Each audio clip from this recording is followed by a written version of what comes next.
Hey, what's good, YouTube? I'm back with my channel. Feel me? It's been a minute. Y'all boys see the head grew out a little bit. Hey, today's topic of video is gonna be my top 5 books.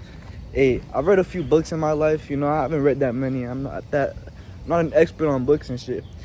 But there's a few books I like, and I'll tell you a reason. I'll tell you reasons why, and I'll give you some. So, for instance, I'll start favorite to least favorite. So, my favorite book has to be Outwitting the Devil. Outwitting the Devil has been such a impactful book in my life. Whereas my thought process, I feel like has changed since reading it to now. Why, you may ask? Is because I feel like the book speaks about fear. It speaks about how the devil controls you and how you can either outmaneuver it, how you can play into it, or how you outwit it. The 6 basic fears, which is death, criticism, old age, poverty. I'm missing one. And reading that book, it made me realize that I too have a lot of fears that, well, most of us all have fears that fall into that category. And for me, I could definitely say, with my full chest, one of my fears is fears of criticism. I fear when I go to my office sometimes and I have to do cold calls, calling people, emailing people, and other people can hear me. They can hear me mess up, or they can hear me do well. And when I do mess up, it hits harder than when I won't say that. When I make it, it does hit harder than when I don't make it. But that feeling of not making that call, it aches in a way. It gives you like this pressure of being watched, of being criticized, of being judged. And in reality, that's nothing but just the ego. It's nothing but just pride. We don't think logically. We think with emotions. And a lot of y'all not gonna understand that. Y'all gonna be like, bruh, Josh, we be thinking with logic, yada yada yada. Hey, bruh, all your logic comes based off of your current emotions in that state. To my second favorite book. As of right now, my second favorite is probably The Habit of Breaking Yourself by Dr. Joe Dispenza. Oh, by the way, the author of Outwitting the Devil is Napoleon Hill. Back to the other book, Dr. Joe Dispenza. He speaks about frequencies, vibrations, meditation, how to manifest things that you want in your life, how you attract them to your life. And it's basically just about the law of attraction. And that's what it speaks about. How if you envision something so clearly in your mind won't know the difference between reality and the thing that you just envisioned. Most of y'all ain't know that shit. Hey though. Okay. So back to it. That was my dog. Forget that. I mean, I feel like I've already known not most, but a quarter of the quantum physics. It speaks about quantum physics itself. That's what it basically is. All of that law of attraction shit. It's one of my favorite quotes from the book is, mind is matter and matter is mind. A lot of y'all not gonna get that either. Basically, like, us consciousness, we're basically like me, myself, you who's watching this, and this phone right here recording me. We are all made out of the same thing. Y'all probably like, Josh, you bugging, what? I'm not bugging, bruh. Look, hear me out. We're all, if you go deep down, we are all atoms, bro. We just all fucking, feel me, different variations, different frequencies, different vibrations, and different combinations of atoms. Like, me and this phone, we one and the same. Me and the stars and the moon and the sky, we are one and the same. Me and you are one and the same. And it's like that. So some things have higher frequencies than others. Like, per se, a Ferrari. Ferrari's made with high class.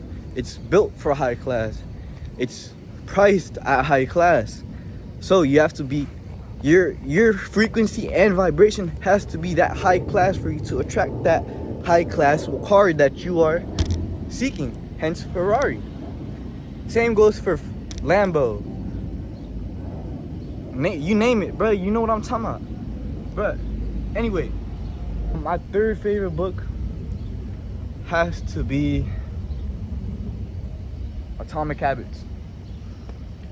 At first, it was really a hard read. It was my third book, but the deeper I got into it, the more I read, the more I understood, and the more it actually impacted my habits itself. I mean, I do carry a lot of bad habits, I won't lie, but I have changed a lot of things. For example, laziness. Me being outside my room, I'm rarely outside my room. Like, look at me. I'm in my backyard. My dog's over there. Y'all probably can't see him. Like, I come with, I bring energy as well. I didn't always have this type of energy. It's just little minuscule shit that the book helps you with. Also teaches you how to break your old habits, how to create new habits, how to form these new habits into daily consistent habits. Because forming a new habit is not easy. At first, it has to be with conscience. After a while, it goes into the unconscious because you're doing it daily, repeatedly. So your body just does it automatically. Like, that's part of its system. That's what it does to survive, right? Stay with me though. Anyway, that book really cool. One of the main things it talks about, which I've implemented and which I've already been doing before I read the book, which is really cool when I read the book and learned about that, was changing your environment. What do you mean changing your environment, Josh? As in, changing your environment, as in, there's this example in the book that I'll just bring up here. I'll paraphrase it because I don't remember it by word for word, but basically it goes, there's this hospital and there's a lunchroom. There's a few water baskets and there's a few vending machines. The vending machines are closer to the register and the water baskets are closer to the entrance. They realized that the vending machines were getting a bunch more consistent sales than the water baskets were. So maybe after a while, let's say a month or two, they tried a little experiment. They decided to change the water basket and the vending machines. So the water basket was closer to the register and the vending machine was at the door, next to the entrance. From the statistics, they saw that the water baskets got more sales because they were closer to the register, which means the easier it is for you to do something, the more likely you are to do it. And the more you change your environment to that one specific thing that you want to do, the easier it will be for you to do it. Voila. It's cool as fuck. For real. Fourth, but not least, The Art of Seduction. The Art of Seduction is a wonderful book. It speaks about how to seduce, right? Who doesn't want to know how to seduce? Who doesn't want to know how to talk to this one pretty female that they see in the mall? Who doesn't want to, like, you feel me? Like, you want to talk to your partner, right? On some shit. So that's really what it talks about. And that's really what it is. Can I be honest? I don't really remember much from the book. How is this your favorite book and you don't even remember much from the book? Hey, bruh, the book is good as shit. I fuck with it. It's on my number 4. I'm gonna say what it is. Feel me? Yeah. It's cool because it gives you these character types. It gives you these archetypes. These types of characters on the charmer, the seducer. Those are the two I really remember off the top of my head. But it has a bunch. I read the concise version, which I kind of regret because I really wish I read the long ass book. It's a really good book. The seducer is one who talks, who knows his tonality, who uses his tonality to talk to these females. The charmer gonna make himself look good. You feel me? What's the other one? There's a few other ones, but hey, those are like, some of these are basically like 2 in 1. Like, you could be 2 of these archetypes in one type shit. But yeah, that's really what I remember from that book. Although it is my fourth favorite, it's okay. So I'm gonna keep Outwitting the Devil, number 1. I'm gonna move Breaking the Habit of Being Yourself to number 3. I'm gonna move Art of Seduction to number 5, and I'm gonna move Atomic Habits to number 4. So what's my number 2, you may ask? You may be asking. My number 2 is Think and Grow Rich. By who? Yes, you guessed it, Napoleon Hill.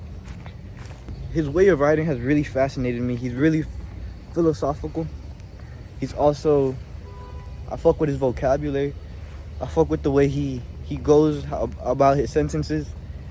And he's just a really cool read. So why is Think and Grow Rich one of my favorite books? Why is it not my number 1? Why is it my second favorite? Well, Think and Grow Rich is a wonderful book, may I not say. It's taught me how to check things, how to put my shit online, bro. It taught me about sexual transmutation. It taught me about changing your paradigm. It taught me about planning ahead of time. It taught me about how to save. It taught me how to get to where I want to be. It taught me to write my shit down, memorize it, read that shit 5 times a day. Read that shit 5 times a day. Hey, whenever you feel unmotivated, read that shit. I have a sticker on my office, my end goal. I have it right on my laptop. Anytime I feel unmotivated, I read that bit. I see my goal and it motivates me again. Why? Because I know where I want to be and I know what I'm doing this for. So, like, of course, we all get unmotivated, but sometimes you just have to remember why you're there, why you're in that office, why are you flipping them patties, bruh. Like, you gotta remember why you doing this shit, bruh. And it's cause you know, at the end of it, it's all gonna be worth it. It's all gonna take you to a spot where you want to be. It's crazy to me that a lot of people don't have that ambition. They want to stay there, or maybe they can't scale up, or they don't see themselves in a higher position than they could be right now. Maybe they see themselves as a firefighter, and this whole time they had the potential to be an entrepreneur, making multiple 6 figures, multiple 7 figures, and now they're stuck at the 5-figure range, all because they limited themselves, because they got comfortable. That's what the book really speaks about. It's a really wonderful book.